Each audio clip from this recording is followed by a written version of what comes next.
तो साखियां के अंतर्गत बच्चों 3 दोहे पढ़ा दिए थे, 4 दोहे बाकी है साखियां में। चौथा दोहा है, पखा पखी के कारणे सब जग रहा भुलान। पखा पखी के कारणे सब जग रहा भुलान, निरपक होय के हरि भजे सोई संत सुजान।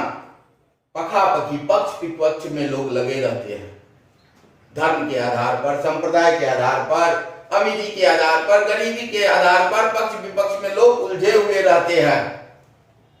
सब जग रहा भुलान, उनको क्या करना है, सच्चे मार्ग क्या है, सच्ची ज्ञान क्या है, उसका पता ही नहीं है। इसी पक्ष विपक्ष में लोग लगे हुए रहते हैं, अपना समय बर्बाद कर देते हैं।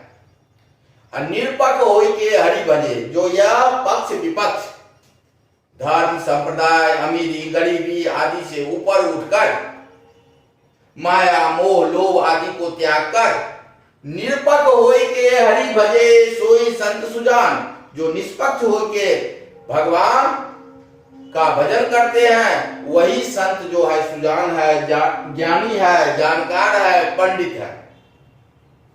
ये चौथे दोहे का अर्थ हो गया। 5वां दोहे है, हिंदू मुआ राम कहे मुसलमान खुदाए, कहे कबीर सो जीविता जो तू के निकट न जाए।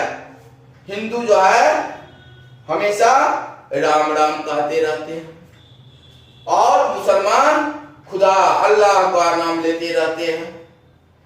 ये विभिन्नता नहीं होनी चाहिए कबीरदास जी के हिसाब से, क्योंकि जो राम है वही रहीम है, वही अल्लाह है।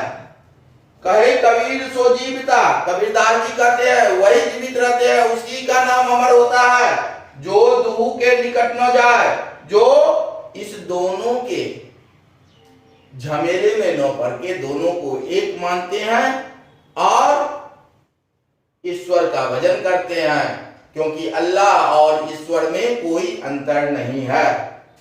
ये चौथे दोहे का नहीं 5वें दोहे का अर्थ हो गया। और 6ठा दोहा है, काबा फिर काशी भया रामय भया रहीम, मोट चून मैदा भया बैठ कबीरा जीम। काबा फिर काशी भया, काबा ही काशी है, काबा और काशी में कोई अंतर नहीं है। रामय भया रहीम, राम ही रहीम है। काबा काशी में जिस प्रकार अंतर नहीं है, उसी प्रकार राम और रहीम में नहीं अंतर है। ये कबीरदास जी का मानना है। और मोट चून मैदा भया, जैसे मोटे आटे को, गेहूं को जब मोटा रहता है तो आटा है, और जब उसको बहुत पतला करके पीस दिया जाता है तो मैदा का रूप धारण कर लेता है। उसी प्रकार राम और रहीम में अंतर है।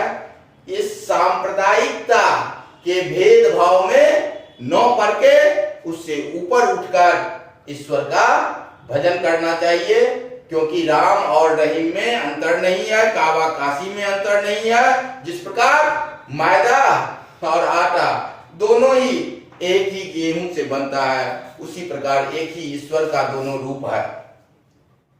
यह 6ठा दोहा का अर्थ है। और 7वां है, ऊंचे कुल का जन्मिया जे करनी ऊंच न होई, सुवर्ण करस सुरा भरा साधु निंदा सोई। ऊंचे कुल में, ऊंचे वंश में जन्म लेने से लोग ऊंचे नहीं होते हैं, इसके लिए कर्म करना पड़ता है। ऊंचे कुल में जन्म लेकर अगर नीच कर्म करते हैं तो उसको कबीरदास जी ने तुलना कर दिया है, जिस प्रकार सोने के कलश अर्थात घड़ा में मदिरा भरा हुआ हो, शराब भरा हुआ हो, उसी प्रकार। इसीलिए लोग जो है ऊंच बनने के लिए कर्म करना चाहिए, न कि वंश में पैदा होना चाहिए।